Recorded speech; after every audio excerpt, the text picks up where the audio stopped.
Hey everyone, welcome to GVN Interviews. My name is Mike Vaughn, and I am so excited because I have Lynne Griffin here, who was in the cult film Black Christmas, one of my all-time favorites. Thank you so much for joining me.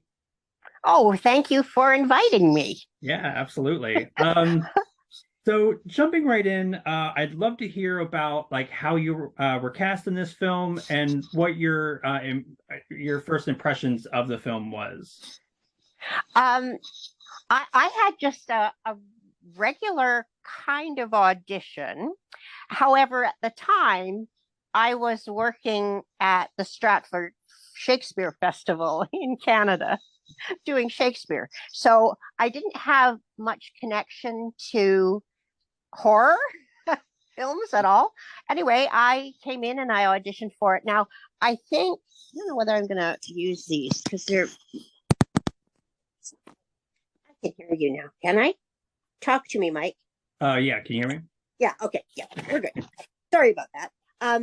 So I didn't have much connection with film, particularly, or with horror, because I was doing mainly theater.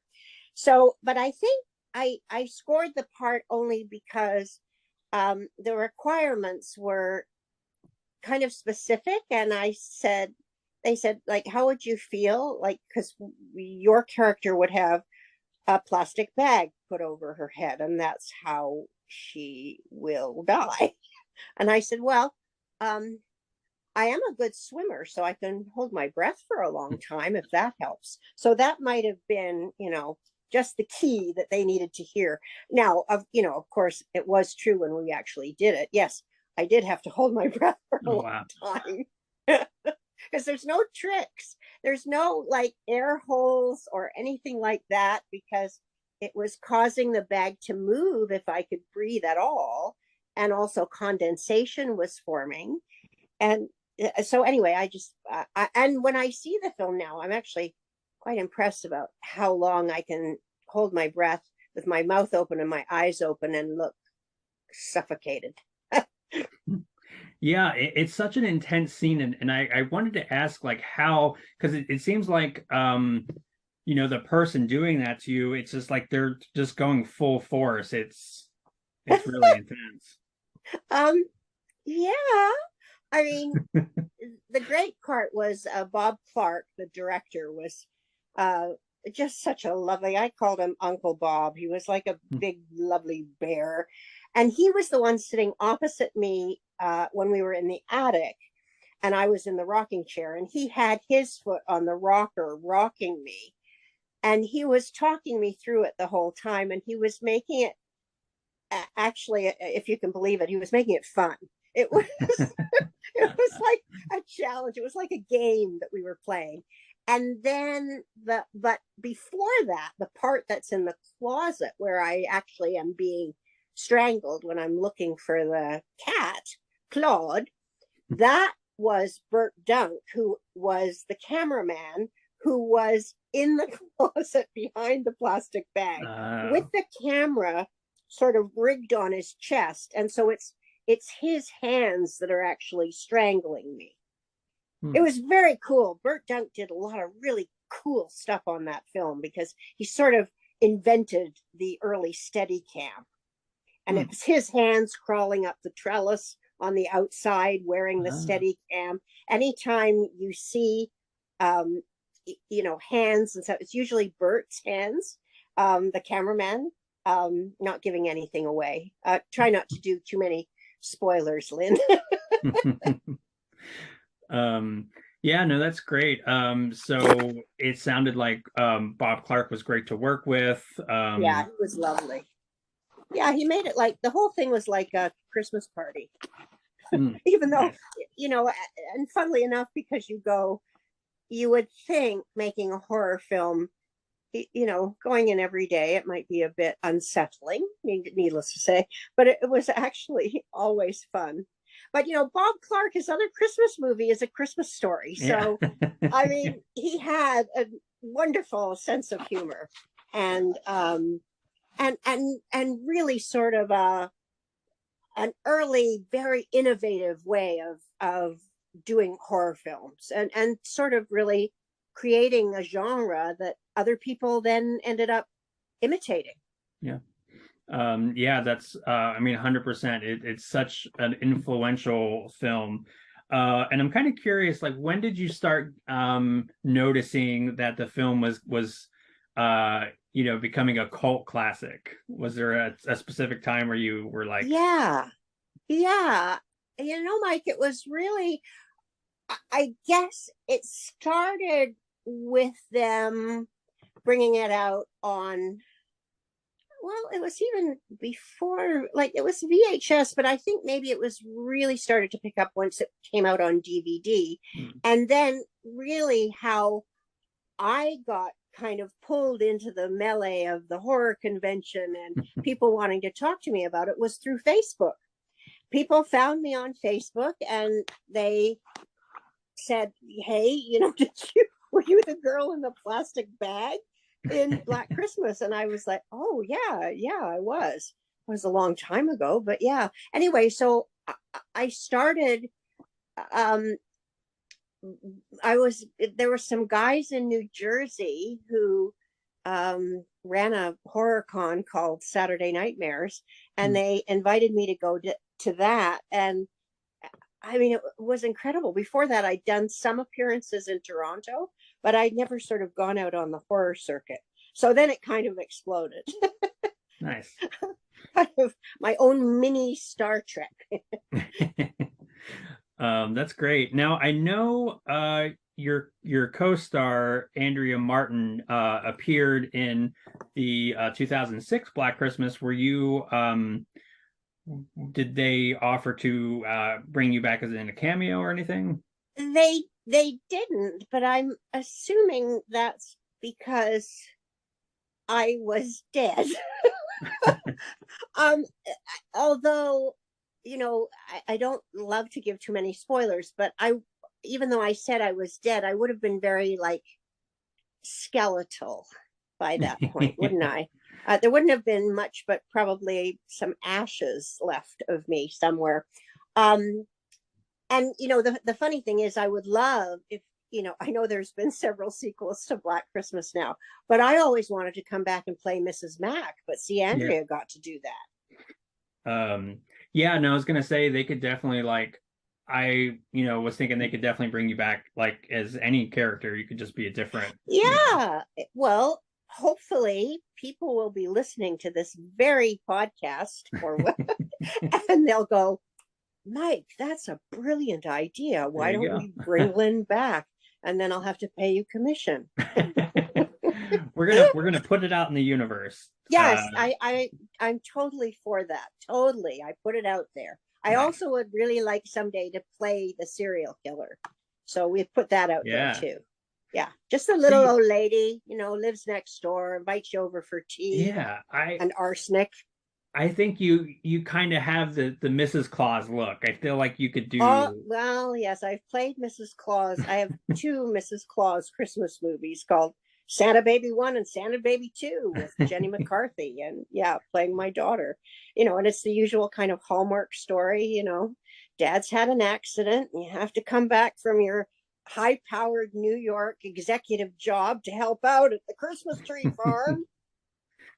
Yeah, and actually talking about some more of your recent projects, you did another Christmas movie last year, right? Ghosts of Christmas Past. Ghosts of Christmas Past. Yes, I got to play a fortune teller, and I did another horror movie playing a fortune teller this year that is called Kilgrin, Mm. Nice.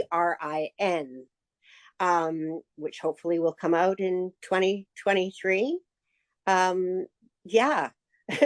So I think I altogether, if we count them, I may be up to like 6 or 7 Christmas movies like all together because I have Well, another one called Fur Crazy, and there's another couple ones that I can't even remember now because there's too many of them. Um, and the interesting thing that I just did was I was just working on a movie that Sofia Coppola was directing, which wow. is a film version, her adaptation of the book Elvis and Me by Priscilla Presley. Oh, So it's wow. about Elvis and Priscilla, and I play Elvis's grandmother. Oh, nice. Yeah. No, that's very exciting. And you're definitely no stranger to like other cult films. Curtains is Yeah. fantastic. Strange See, Brew I is love another talking one. about curtains only because I don't have to do really any spoilers for curtains, only by saying to the fact that it's one of the few films that I am still in the last reel of the film, Yeah. because I've died so many different ways on film. It's we laugh about it. We create lists and going, yeah, drowning, yes, being set on fire, yes, jumping from the top of a high building, yes, oh yeah, dead many ways. Look at this Um, face, you just want to kill it. now, when you do conventions, like I said, you have a lot of like Black Christmas, obviously, but like I said, Curtain, Strange Brew. What's the film that most fans come up to you about? Is it Black Christmas? Absolutely, Hmm. absolutely. um unless the convention, I mean, I did do a convention right before the pandemic in Pensacola, Florida, where we were doing a reunion for Strange Brew. So Dave Thomas was there, and Angus McInnes, and myself. It wasn't a really big reunion, obviously, because there were just the three of us. But that was primarily to talk about Strange Brew and to do a Q&A with the people there. So it was interesting because Strange Brew is probably, funnily enough, the one that gets the least attention, but mostly because these are horror conventions Yeah. specifically. I think if I did, like when I did do like a fan expo or a Comic-Con, they'd be interested in Strange Brew probably primarily. Um, but I think too, I mean, the way conventions work, they love to sort of reunite casts as much as possible. And with Black Christmas, between myself and Art Hindle, we're the only ones going out representing it. Olivia, bless her heart, just did a convention for the first time. It may have been the first time, Wow. but it was a Romeo and Juliet reunion. Mm. But evidently, a lot of people were talking to her about Black Christmas as well, and that was at Chiller this past whatever month or whatever. So maybe we'll get Olivia to come out more, and then we'll be able to do some more Black Christmas reunion. Yeah, that'd be great. When was the last time that you saw Olivia Hussey? Was it way back Yeah, when way back then. Although we are constant Facebook friends, oh so nice. we're always sharing photographs and definitely following the career of her daughter. Um, and I mean, it's interesting because these movies come up at Christmas time, particularly because she played Mary, right? And so she's a mother of Christ as well. So she has a lot of connections to Christmas, as do I. Now, yeah, no, and what's funny is I once heard a really fun story about Steve Martin actually coming up to Olivia Hussey on the I forget what they were filming, and he was like, "Oh, we're in one of my favorite movies," and she's like, "Oh, Romeo and Juliet," and he's like, "No, Black Christmas." I know, I just heard this story. Steve, come on, Steve, if you're out there, come on, give me a call. I'd love to chat about Black Yeah, that'd Christmas be with you. awesome. Um, because the other person that I was told was favorite Christmas movie was Quentin Tarantino. Mm, So that's two pretty heavy duty fans there. yeah, I think you But should yeah, be in I'm his next thrilled movie. that Steve Martin likes it. Absolutely. Um, yeah, no, it's so funny. I was kind of curious, had you ever had a high profile like fan that was in the industry want to talk to you about Black Christmas? Um, um, I don't know. I don't Well, because when you're at conventions, a lot of times there's like wonderfully famous people there that you get to sit and talk to. And I don't know whether they came up to me or when I was sitting at a table at breakfast, was it breakfast or a very late night? Um, I just wanted a bowl of soup, and I was sitting next to David Warner, and Wow. I was like, oh my god, I'm starstruck now. Um, the other person that I scared was Paul McGann, who is in Withnell and I, and Mhm. also Doctor Who. So Paul McGann, I met at a convention, and he looked very concerned when I told him my name because he thought that he'd actually dated someone named Lynne Griffin, like way back in the day, and that I was possibly stalking him. But I said, no, it must be a different Lynne Griffin, not me. There's lots of probably Lynne Griffins back in Wales or somewhere like that where my family came from. Hmm.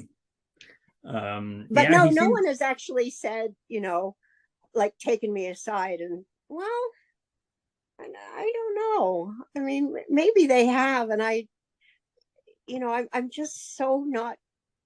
I don't talk about myself very much, and like if you're working with someone like Meryl Streep, you don't sort of say, "Hey, have you seen my movie Black Christmas?"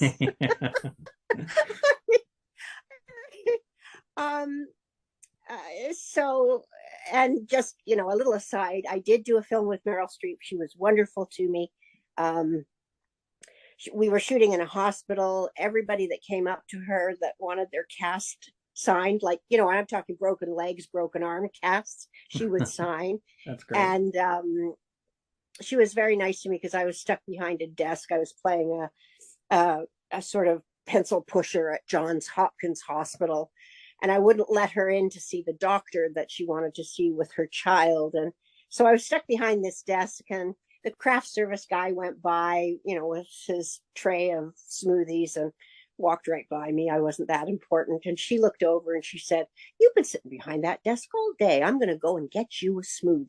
Oh, So she did. that's So, awesome. you know, there's those kind of moments with people that are, totally I'm starstruck by and have had the great luck to be working with. It's pretty impressive. And um, you try to be cool and try to be, I'm just another actor, but it's it's pretty exciting. And particularly, let me just circle back to Olivia, because when I was making Black Christmas, of course, I had mentioned that I was doing Shakespeare at the Stratford Festival in Canada. And of course, for me to be able to sit down and talk to Olivia about working with Franco Zeffirelli and playing Juliet was really quite extraordinary. And she did warm up quite a bit Mm, when I had mentioned that that was my background.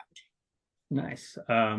Yeah, so it sounds like that was such Black Christmas was such a great experience. It sounded like everybody kind of cultivated a really nice sort of working Yeah. like arena to Yeah, you know I think we were, well, we were all pretty new to the game. I was, gobsmacked by Margot Kidder because mm, I certainly knew her work, and I was at that time. I had been cast a lot as the perpetual virgin, so being with some of these other people that were a little more experienced than me was really kind of fun and exciting. But everybody was really easygoing, and there was a great sense that Bob Clark let us sort of be improvisational. mm. And I don't remember some of the scenes being heavily scripted that we had to stick to. And certainly Margot. Margot had a wonderful time ad-libbing some scenes and being very method in her work. God bless her and rest her Nice. soul. Yeah, was she fun to work with? Oh my God, she's hysterical. And she's so spontaneous, alive, just in the moment. She'll I mean, that whole sequence with the turtles, and I mean, even Yeah. though the scene in the cop shop in the police station was scripted, she was certainly making a delicious meal out of that scene and those words. That's awesome.